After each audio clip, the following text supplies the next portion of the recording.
I believe that CLIL, I encountered CLIL 2.5 years ago, and what struck me, as somebody from a primary background, but somebody who also has done a lot of work in the field of EL, children learning English as an additional language, is, as Anna said and David said, that this is about effective pedagogy. I just said, isn't this good teaching and learning? And my experience and knowledge of language teaching is that good language teaching is also at the heart of this, because in good foreign language teaching and teaching English as a foreign language, there's task-based learning, and language learning is carefully sequenced, and it's chunks, and it has authentic context and purpose.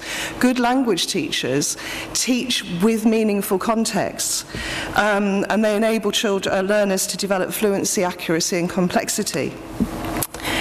But I think what CLIL offers, and it's something that I passionately believe in, is the equal attention to content and language. For me, you can't compromise content because of a language progression, and equally you can't compromise language because of a content progression. There has to be a dialogue, there has to be an engagement. You have to work out how to bring these two things together, because otherwise both are compromised for the learner, because in a sense it's the learner who is trying to make these things come together. And I think what's fascinating working with teachers, and as David said, I'm sort of doing boldly what often people don't do, which is to get people who are monolingual, who feel themselves to be monolingual. They say, oh, I don't speak French very well, to teach through French. I have linguist trainees. I work at the university, and they work with these teachers. But what is fascinating is that when teachers begin to examine the relationship between the subjects they teach and the language progression, they say, oh gosh, so actually it makes sense, because in geography we learn prepositions. They start to make connections. There is a situated nature of language, and they start to make those connections. They are inextricably linked. And I think what's really interesting, and for me, my focus on children learning English as additional language, is too often these children have been placed in monolingual contexts where nobody's thought about language progression.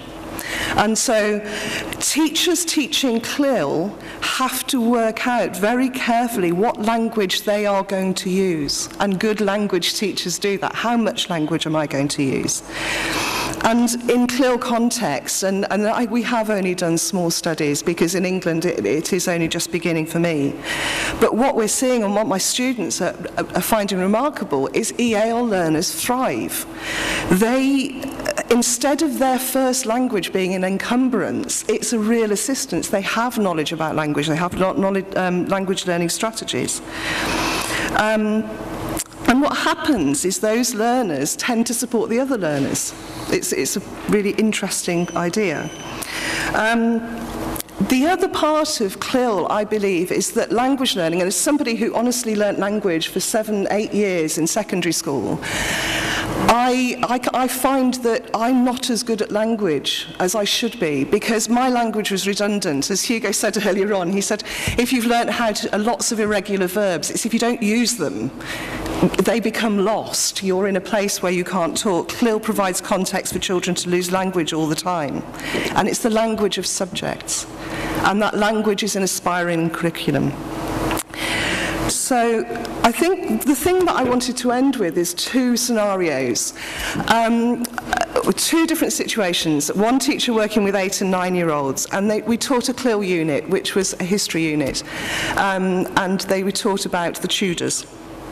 And the children learnt instructional language. They learnt imperatives in the context of PE and design and technology. They learnt how to dance a pavan, and they learnt how to make shadow puppets for jousting.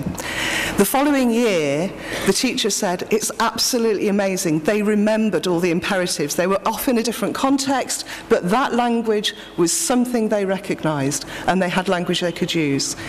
Another group of teachers who were looking in English teaching through English with English-speaking children, teaching science, set up an activity where children had to describe materials. They had no language of description. So for me, language and content are inextricably linked, and good teaching is CLIL.